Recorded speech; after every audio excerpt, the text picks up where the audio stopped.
Les miraculés de Lourdes sont des cas extrêmement intéressants car ils sont extrêmement sourcés. Pour chacun d'entre eux, il existe un dossier médical consultable par tout le monde et sont donc des preuves irréfutables. Nous allons étudier le cas de 4 personnes.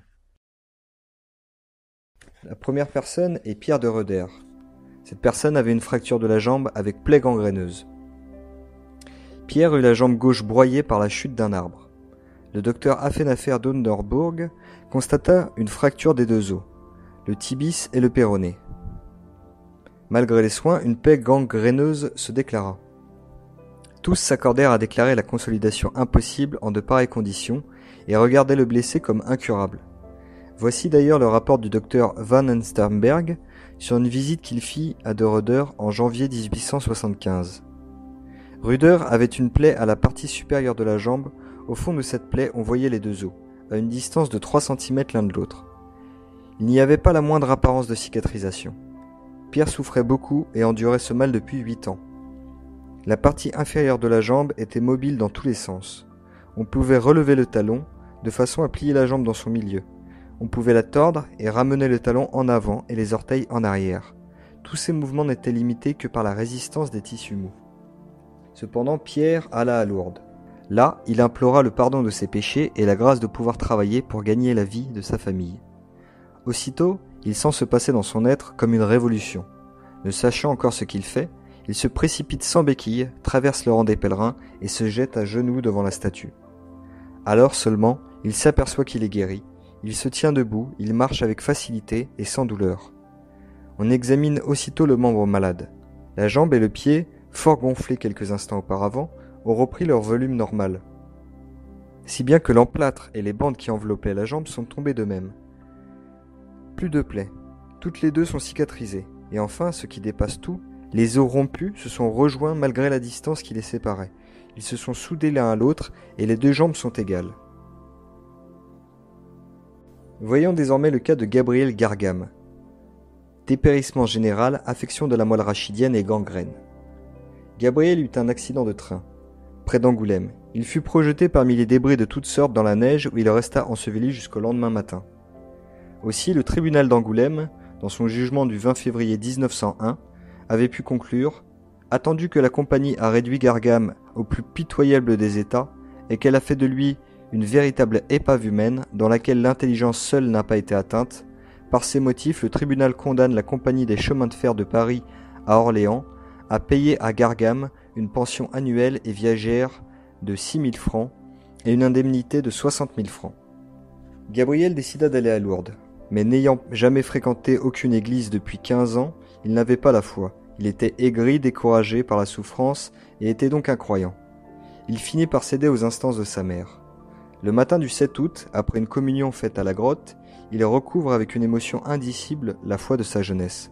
Mais son état de santé ne change pas. L'après-midi, vers 2 heures, on le porte à la piscine. On le descend sur sa planche car il ne peut supporter aucune flexion et il n'y a pas encore de guérison. À la procession du Saint-Sacrement, on croit qu'il va mourir. Mais il sort de son évanouissement, il se soulève par 3 fois et enfin, véritable spectateur ambulant, il fait quelques pas, sans vêtements ni chaussures, à la suite de l'ostentoire. Il est guéri. Au bureau des constatations, le soir même, puis les lendemains, il est examiné par plus de 60 médecins d'hôpitaux, de cliniques, professeurs, médecins français et étrangers, croyants et incrédules. Ce rétablissement subit fut reconnu et sanctionné, de fort mauvaise grâce d'ailleurs, ce qui ne donne que de plus de poids au témoignage, par le médecin assermenté de l'administration des postes qui ordonna à Gargam de reprendre tout de suite son travail. Voilà le cas de Joseph Ducam Boutam. Suppuration chronique de l'oreille, surdité et destruction presque complète du tympan. La vie du jeune garçon était en danger. D'après le médecin, une opération était indiquée, et elle serait bientôt une nécessité absolue.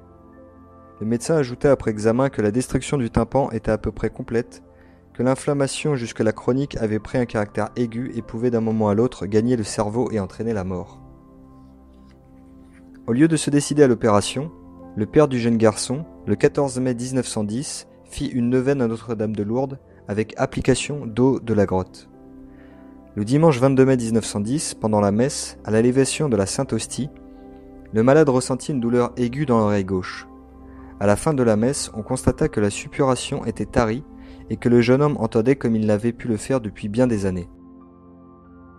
Voici également le cas de John Trainor, affections diverses très graves, perte de l'usage de 3 membres, le tout consécutif à des blessures de guerre. John avait été blessé une première fois à la tête le 8 octobre 1914. En 1915, il est blessé une seconde fois, en Égypte par plusieurs blessures très graves. 2 balles de mitrailleuse lui traversent la poitrine de part en part. Une troisième l'atteint en haut au bras droit, traverse l'aisselle et va ressortir sous la clavicule. Sur son trajet, elle a rencontré et sectionné le gros nerf essentiel au fonctionnement du bras. Après plusieurs opérations, il est condamné à recevoir une pension. C'est alors que sa foi en la Sainte Vierge le décide à entreprendre le voyage de Lourdes. Il arrive le 22 juillet 1923 avec le pèlerinage de Liverpool. C'est une véritable épave humaine, écrit le docteur Vallée. En effet, 3 membres sur 4 sont paralysés, le bras gauche seul est à peu près libre, les autres membres restent inertes et le malade ne le sent plus. Le bras droit en particulier a ses nerfs entièrement sectionnés. La main est ballante, recroquevillée, comme une griffe. De l'épaule à la main, le bras est squelettique, ainsi que le côté droit de la poitrine. Le jeune homme cloué au lit depuis des mois laisse échapper ses urines et ses matières sans s'en rendre compte, par suite de graves lésions du cerveau. Dans le crâne, près de la tempe droite, un trou de 3 cm, intéressant toute l'épaisseur de l'os, laisse voir et toucher du doigt les battements du cerveau. De plus, fréquemment, de terribles crises d'épilepsie le frappent tout à coup, le terrassent, lui font perdre subitement connaissance. Il est pris alors de convulsions désordonnées qui le jettent au bas de son lit, si l'on venait à son secours. Les derniers jours, ces attaques se répètent aussi jusqu'à 3 fois en 24 heures. Le 25 juillet 1923, John, étendu sur un brancard, assiste à la procession du Saint-Sacrement, puis à la piscine. Il est subitement guéri, il sent ses 4 membres, il peut marcher, il est examiné par les docteurs aussitôt, puis de nouveau le 27 juillet au matin, et selon les termes même du certificat, il trouve que Taylor peut marcher parfaitement, qu'il a retrouvé la sensibilité de ses membres inférieurs, qu'il a retrouvé l'usage de la fonction de son bras droit, que l'orifice crânien a beaucoup diminué en largeur, aucune pulsation n'est perceptible. Le malade a retiré sa plaque protectrice.